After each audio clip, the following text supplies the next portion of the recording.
आप लोगों का करती हूँ, क्योंकि आपकी ये जो गलियां हैं 15 गलियों के आसपास, यहाँ सब लोग पूरी एकता के साथ, पूरी यूनिटी के साथ रहते हैं, प्यार मोहब्बत के साथ रहते हैं। और जहाँ अमन चैन प्यार मोहब्बत होता है, वहीं लक्ष्मी भी विराजमान होती हैं, वहीं सरस्वती भी विराजमान होती हैं, वहीं काली विराजमान होती हैं, वहीं सब देवी देवता विराजमान होते हैं। तो मैं तो आप सब में भगवान की मूर्त देखती हूँ, और मेरा उसूल भी है कि हर इंसान में भगवान का अंश देखो और उसे अपने जैसा ही समझ के पूरा सम्मान दो। कभी किसी का निरादर मत करो, कभी किसी का तिरस्कार मत करो। काम सबके 100% नहीं होते हैं, लेकिन सम्मान देना, अपने मुख से अच्छे वचन बोलना, ये तो हमारे अपने हाथ में है। और हर नेता का कर्तव्य बनता है कि वो जनता को जनता जनार्दन मान के, भगवान का रूप मान के सम्मान दे। ये सबसे बड़ी पहली क्वालिटी नेता में होनी चाहिए। काम तो छोटे मोटे सभी करवाने की कोशिश करते हैं। मैं बात जरूर करूंगी पिछले हमारे कार्यकाल की और अब 8 सालों के कार्यकाल की। हमारे कार्यकाल में हमें जो बल्लभगढ़ मिला था 2005 में, मैं पहला चुनाव फरवरी 2005 में जीती थी, हमें सारा कच्चा मिला था। ज्यादातर गलियां कच्ची थी और न पानी की लाइन, न सीवर की लाइन, न नाली, न सड़क, कुछ भी नहीं था।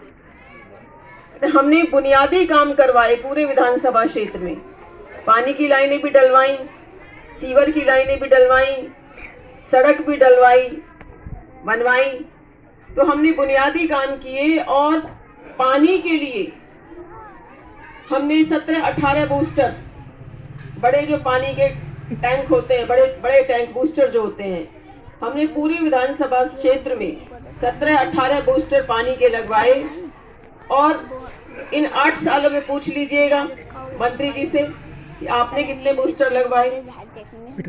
अभी मैं डोर टू डोर प्रोग्राम कर रही हूँ, बल्लभगढ़ के सारे मुख्य बाजारों में जा रही हूँ, क्योंकि बल्लभगढ़ में 70 कॉलोनियां हैं और 100 के लगभग बाजार हैं, क्योंकि हर कॉलोनी में अंदर अंदर भी बाजार हैं। 100 के लगभग बाजार हैं। अभी सारे मैं मुख्य बाजारों में जा रही हूँ, हर दुकान पे सबसे मिल रही हूँ, व्यापारियों से बातचीत हो रही है। तो मुझे लोगों ने यही बताया कि जी पानी की बहुत गंभीर समस्या है। कभी कभी पानी आता नहीं है और कभी कभी इतना गंदा पानी आता है कि ना उस पानी से नहा सकते हैं, ना बर्तन धो सकते हैं, ना कपड़े धो सकते हैं। और कई लोगों ने तो मुझे यहाँ तक बताया कि जी सीवर मिला हुआ बदबूदार पानी भी आ जाता है। तो मुझे बहुत अंदर से पीड़ा हुई कि क्या हम सीवर का पानी पीने लायक हैं?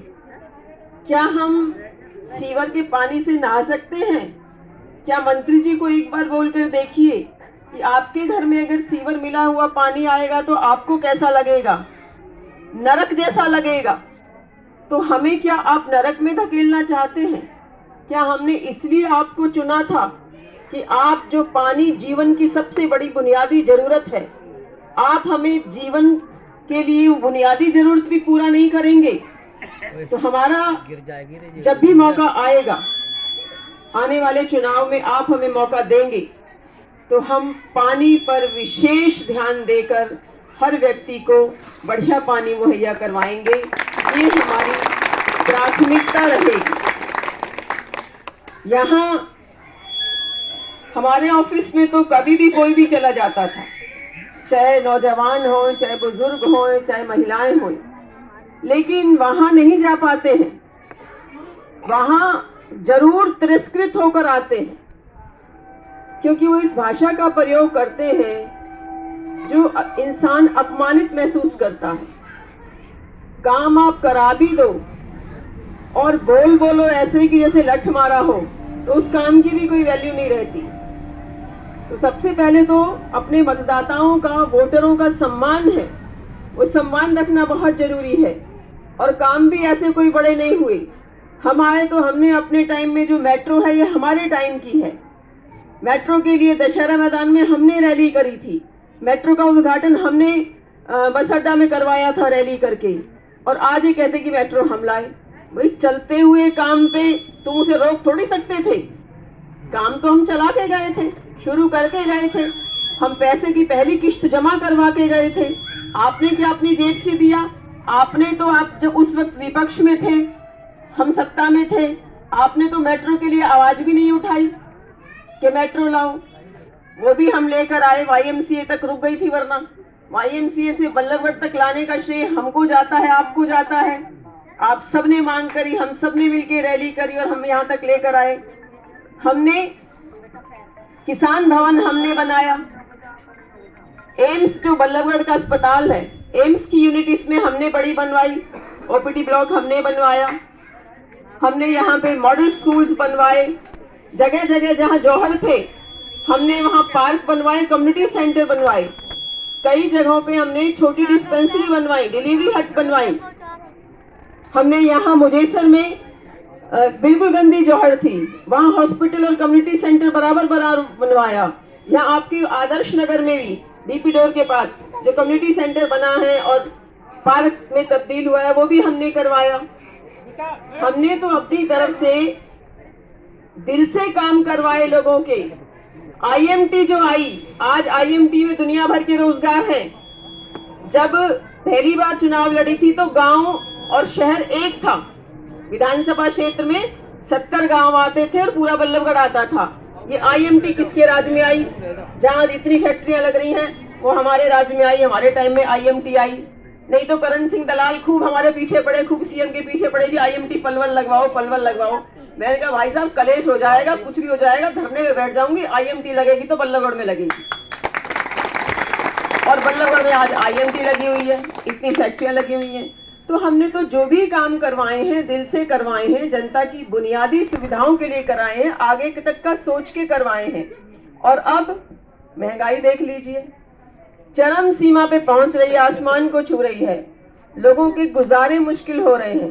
पहले तो 400 450 के सिलेंडर पे ये लोग सिर मुंडवाते थे, सड़क पे बैठ जाते थे, हाय हाय करते थे, और आज 1100 रुपए का सिलेंडर हो रहा है। अब हाँ जी, और आज कोई भी नहीं बोलता बीजेपी का आदमी, ना कोई मनोहर लाल खट्टर बोल रहा है, ना मूलचंद शर्मा बोल रहा है, ना कृष्ण पाल जी बोल रहे हैं, कोई भी नहीं बोलता कि इतना महंगा सिलेंडर है, गरीब जनता कहाँ से भरवाएगी।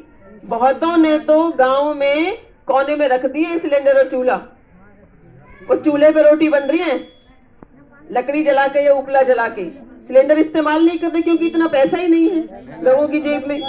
वो कहाँ से पढ़ाएं बच्चों को, कहाँ से सिलेंडर भरवाएं, कहाँ से इलाज करवाएं, क्योंकि स्कूलों की बात कर ले तो फीस इतनी हाई हो रही है, सरकार की कोई रोक नहीं है उस पर। फीस के लिए मनमानी हो रही है, एडमिशन फीस इतनी ज्यादा लेते हैं, लेकिन क्या सरकार की जिम्मेदारी नहीं है कि इस फीस पे रोक लगाएं कि भैया इससे ज्यादा कोई स्कूल लेगा तो स्कूल की मान्यता रद्द करेंगे।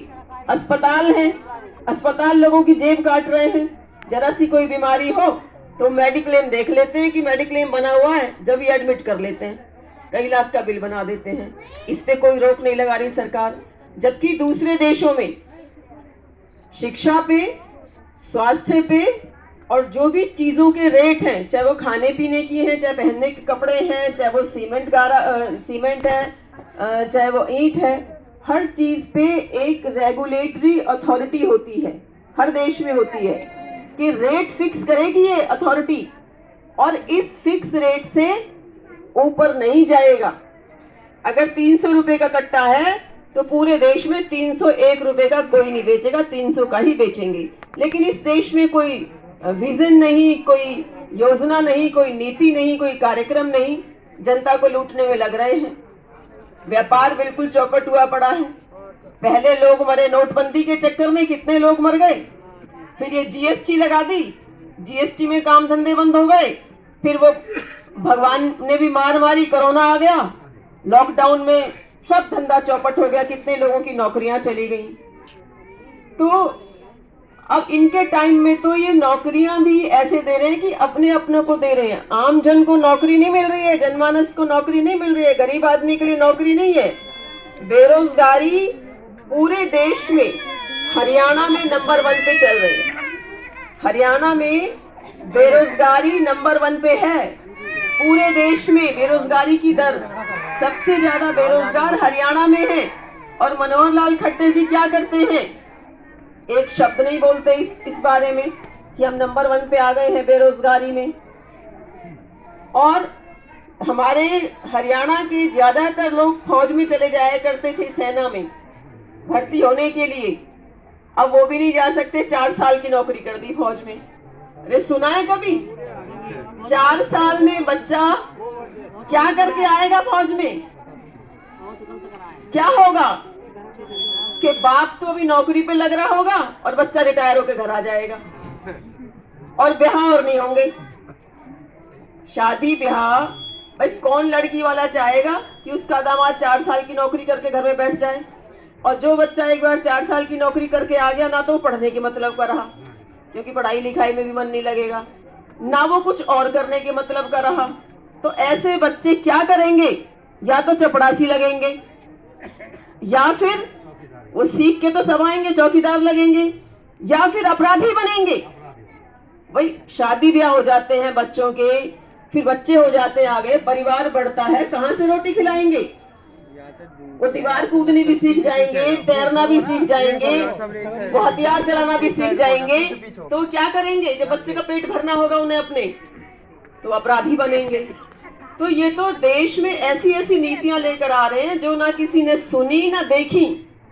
और किसानों को देखो, बेचारे साल भर बैठे रहे, कितने मर गए, 700-800 किसान मर भी गए। जब जाके वो रूल वापस लिया, जब जाके कृषि कानून वापस लिए, जब यूपी में चुनाव आ गए और इन्हें दिख गया कि अब हार जाएंगे, जब वो कानून वापस लिया। बल्लभगढ़ का ले लीजिए, फरीदाबाद का ले लीजिए, नगर निगम घोटाला, सब जानते हैं कि 200 करोड़ का घोटाला नगर निगम में हुआ है। क्या हमारी सरकार में या उससे पहले जो सरकारें रही, क्या नगर निगम में ऐसे घोटाले हुए? काम हुआ नहीं और पेमेंट हो गई। और ये घोटाला सिर्फ 200 करोड़ का नहीं है। 2 बार इन लोगों ने रिकॉर्ड रूम में आग लगवा दी, 2 बार सारा रिकॉर्ड जला दिया, सबूत जला दिए। ये तो बच गया था, ये सबूत बच गए, ये कागज मिल गए किसी तरह 200 करोड़ के। और उस 200 करोड़ में भी बड़े शर्म के साथ, बड़े दुख के साथ कहना पड़ रहा है 182 करोड़ रुपए का घोटाला बल्लभगढ़ विधानसभा क्षेत्र का है। ये पूछिए आप मूलचंद शर्मा जी से कि 182 करोड़ रुपया कहां गया? आपने काम करवाया नहीं, आपने ठेकेदारों की पेमेंट करवा दी। ठेकेदार भी कौन थे? मूलचंद शर्मा जी के अपने आदमी ठेकेदार थे, वो अपने थे। अगर अपने नहीं होते तो मूलचंद शर्मा जी की बेटी की शादी में मूलचंद शर्मा के बराबर बैठ के नहीं सारे रीति रिवाज पूरे करवा रहे होते। गाड़ियां भेंट दी गई हैं, कई एक बार में कई करोड़ रुपए भेंट दिए गए हैं। और मुख्यमंत्री को यह बात मालूम है, क्योंकि जो ठेकेदार पकड़ा गया सतवीर और जो अधिकारी पकड़े गए, उन सब ने यहाँ के 2 नेताओं का नाम लिया है, वो रिकॉर्ड पे नाम है। और उसे हरियाणा की पुलिस, विजिलेंस और हमारे खट्टर साहब छुपा के बैठे हैं, क्योंकि अगर वो नाम बताएंगे तो वो भी फंसते हैं कि तुम्हारी कैबिनेट में, तुम्हारी सरकार में ये हो क्या रहा है। उनकी अपनी बदनामी होती है, वो भी चुप लगाए बैठे हैं कि चलने दो जो चल रहा है, खाओ और खाने दो की नीति पे ये सरकार चल रही है। तो हमारे टाइम में ये काम कभी नहीं हुआ। हमारा तो सीधा साधा उसूल है कि सादा जीवन जीते हुए अपने लोगों की सेवा करो, और ईश्वर हमसे, मंदिर में खड़ी हूं, किसी का बुरा ना करवाए, कोई गलत काम ना करवाए। तभी तो आज तक पूरे बल्लभगढ़ में, पूरे जिले में, पूरे हरियाणा में कोई एक आदमी ये नहीं कह सकता कि शारदा राठौर ने या उसके परिवार ने हमारा 1 भी रुपया लिया हो किसी काम के लिए। कोई नहीं कह सकता। अगर कोई कहे तो मैं राजनीति छोड़ दूंगी उसी दिन। हमने ईमानदारी से काम किया है। और इन साहिबान की बात सुन लीजिए, जब से सरकार में मंत्री बने हैं, होटल पे होटल, होटल पे होटल, होटल पे होटल खुले जा रहे हैं, बड़े बड़े होटल खुल रहे हैं, 5 स्टार होटल खुल रहे हैं।